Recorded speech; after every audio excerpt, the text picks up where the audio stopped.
میرا سوال یہ کہ کیا مرد چاندی سلور چین کا ہار گلے میں پہن سکتے ہیں یا نہیں؟ کامران اکمل ہندوستان سے۔ چاندی کی انگوٹھی پہننا جائز ہے مرد کے لیے 1 مثقال سے کم، اور چین پہننا یہ مرد کے لیے جائز نہیں۔ میں ضلع مردان کا ہوں، میں نے شرجیل نام کے بارے میں پوچھا تھا، آپ نے جواب تو دے دیا لیکن کوئی حتمی رائے نہیں دی کہ آیا میں یہ نام تبدیل کروں یا نہیں، کیا یہ ضروری ہے کہ اگر کسی نام کا کوئی معنی نہ ہو تو وہ ٹھیک نہیں؟ میں نے تو سنا ہے کہ پیغمبر پاک صلی اللہ علیہ وسلم نے وہ نام تبدیل کیے تھے جن کے معنی یا نسبت غلط ہے۔ حتمی رائے دیجیے تاکہ میرا مسئلہ حل ہو جائے، کیونکہ نام تبدیل کرنا بھی آج کل بہت مشکل ہے۔ شکریہ۔ دیکھیں میری رائے اگر لینا چاہتے ہیں، میں نے تو آپ کو تفصیل بتا دی تھی، اور میری رائے لینا چاہتے ہیں تو تبدیل کر دیں، اور ڈاکومنٹیشن میں آپ کو تبدیل کرنا ہوگا سب کچھ۔ اگر آپ کے لیے یہ سب کچھ آسان ہے، کر سکتے ہیں تو کر لیں، نہیں کر سکتے تو نہ کریں۔ وہ میں نے تفصیل ساری اس لیے بھی رائے نہیں دی کہ آپ مشکل میں نہ پڑیں، تو آپ اپنے آپ کو دیکھیں، ڈاکومنٹیشن میں آپ ساری چیزیں چینج کروا سکتے ہیں تو کروا لیں، نہیں کروا سکتے تو رہنے دیں۔ کوئی ایسا مسئلہ نہیں ہے کہ یہ نام اگر رہے گا تو آپ کو کوئی پریشانی ہوگی یا کچھ ہوگا۔ جناب مفتی صاحب، میں نے آپ سے پہلے بھی گزارش کی تھی، اب دوبارہ گزارش کر رہا ہوں، جس طرح آپ نے وضو کا طریقہ پریکٹیکل کر کے بتایا ہے، براہ مہربانی کرسی پر بیٹھ کر نماز پڑھنے کا طریقہ بھی پریکٹیکل کر کے بتا دیں، کیونکہ بہت سے لوگ کہتے ہیں کہ سجدہ اس طرح سے کرو، رکوع اس طرح سے کرو، کرسی پہ بیٹھ کے رکوع میں ہاتھ نیچے نہیں کر سکتے، قیام اس طرح سے کرو، بہت پریشانی کی حالت ہے، براہ مہربانی کرسی پر بیٹھ کر نماز پڑھنے کا طریقہ بتا دیں۔ کراچی سے محمد یاسین۔ میں انشاءاللہ اس کو الگ سے ریکارڈ کروا کے اس کی ویڈیو میں اپلوڈ کر دوں گا کہ کرسی پہ نماز کیسے پڑھی جاتی ہے۔ مفتی صاحب، جسم کے غیر ضروری بال جمعے کے دن کے علاوہ کاٹ سکتے ہیں یا نہیں؟ قرآن اور حدیث کے حوالے سے بتا دیں۔ نجم، حیدرآباد، سندھ۔ اس کے لیے کوئی دن تو متعین نہیں ہے غیر ضروری بال کاٹنے کے لیے کہ آپ جمعے کے دن کاٹیں یا جمعرات کو کاٹیں، کسی بھی دن کاٹ سکتے ہیں، کسی بھی وقت کاٹ سکتے ہیں۔ بس حدیث شریف میں ہمیں یہ بتایا گیا ہے کہ 40 دن سے زیادہ زیر ناف بال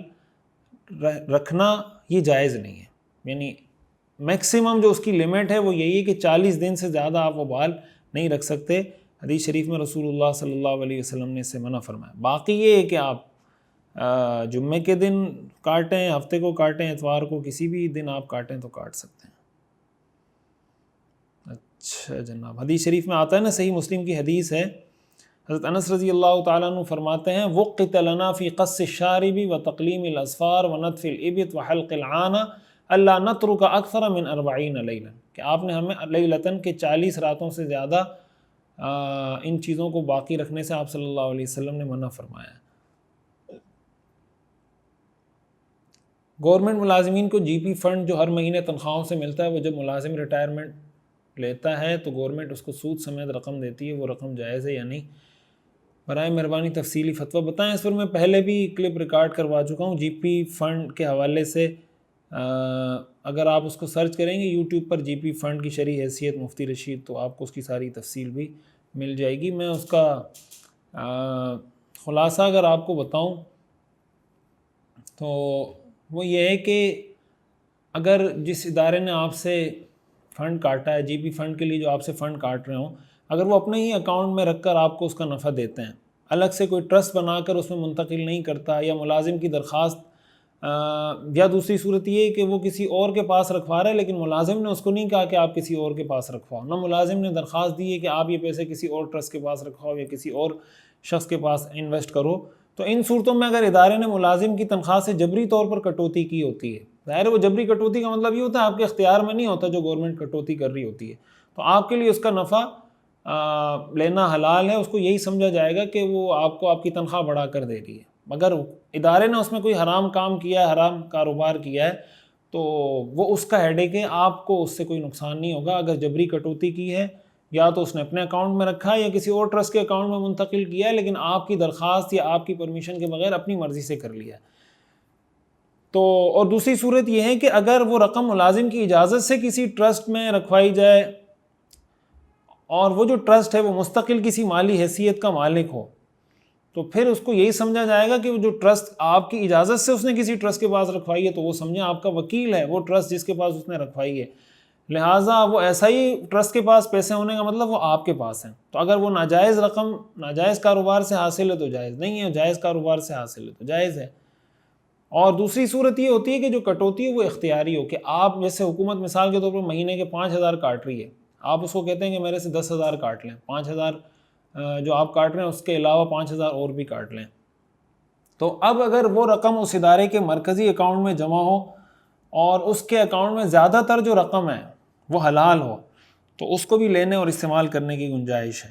لیکن اس میں سود کی مشابہت ہے بہرحال، اس لیے ملازم کو مشورہ یہی دیا جاتا ہے کہ نفع کی وہ رقم وہ صدقہ کر دے، باقی جو اس کا اصل پیسہ ہے سرمایہ وہ لے سکتا ہے۔ اس پر پہلے تفصیلی کلپ میں ریکارڈ کروا چکا ہوں، آپ وہ بھی سرچ کر لیں، انشاءاللہ آپ کو مل جائے گی تفصیل۔ مفتی صاحب، حافظ ارقم بٹو بنگل دیرو سے میرا ایک سوال ہے کہ توبہ اور استغفار میں کیا فرق ہے، برائے مہربانی وضاحت سے بتا دیجیے۔ توبہ کا لفظی مطلب ہوتا ہے رجوع کرنا، پلٹ آنا، اور استغفار کا مطلب ہوتا ہے گناہوں کی مغفرت طلب کرنا۔ یہ دونوں تقریباً ہم معنی بھی استعمال ہوتے ہیں، الگ الگ معنی میں بھی استعمال ہوتے ہیں، اور ہمیں اس کے زیادہ فوکس اس پہ رکھنا چاہیے کہ اپنے گناہوں کی معافی مانگیں، اللہ کی طرف رجوع کریں، پریکٹس پر، عمل پہ زیادہ فوکس رکھیں، باقی لفظی موشگافیوں میں پڑھنا یہ عوام کا کام نہیں ہے۔ مفتی صاحب، ایک سوال ہے آپ سے، کبھی کبھار دل نہیں چاہتا نماز پڑھنے کو، پر میں سوچتا ہوں شاید یہ میری قبولیت کی گھڑی اور میں نماز پڑھ لیتا ہوں، تو میرا سوچنا صحیح ہے؟ مہربانی کر کے تو پڑھنے کا جی، فرض نماز کی اگر بات کر رہے ہیں تو وہ تو جی چاہے نہیں چاہے وہ آپ نے پڑھنی پڑھنی ہے، اس کا تعلق اس سے تو نہیں کہ جی چاہے گا تو پڑھیں گے، جی نہیں چاہے گا تو نہیں پڑھیں گے، ہر حال میں ہی نماز پڑھنی ہے۔ باقی نفل نماز ہیں تو جب مناسب وقت ملے پڑھ لینی چاہیے، باقی دل میں اگر خیال آتا ہے تو اچھی بات ہے، نماز کے بارے میں ہی خیال آ رہا ہے، اس میں کوئی بری بات تو نہیں ہے۔ مفتی صاحب، سوال یہ کہ بچے کا نام زرار رکھنا کیسا ہے؟ کچھ لوگ کہتے ہیں زرار نام نہیں رکھنا چاہیے کیونکہ مسجد زرار شہید کروائی گئی تھی، بعض لوگ کہتے ہیں کہ زرار کا مطلب اچھا نہیں اس لیے نہیں رکھنا چاہیے، بعض لوگ کہتے ہیں کہ یہ لفظ زرار نہیں بلکہ زرار ہے، یعنی زرار کے ذات پر زبر نہیں بلکہ زیر ہے۔ مجھے تو یہ نام حضرت زرار بن الازور رضی اللہ عنہ کی نسبت سے بہت پسند ہے، برائے مہربانی آپ میرے سوال کا جامع جواب دے دیجیے کیونکہ اس سے میرے علاوہ بہت لوگوں کی رہنمائی ہوگی۔ میں نے انٹرنیٹ پر اس حوالے سے بہت تلاش کی مگر کوئی خاطر خواہ جواب نہیں ملا، آپ کو سنا تو بہت اچھا لگا، لہٰذا آپ سے یہ سوال کیا ہے۔ دیکھیں، زرار نام رکھنا ذات کی زیر کے ساتھ یہ نام جائز ہے، وجہ اس کی ہے کہ 4 صحابہ کے نام ہیں، حضرت زرار بن ازور، زرار بن خطاب، زرار بن قعقاع اور زرار بن مقرن،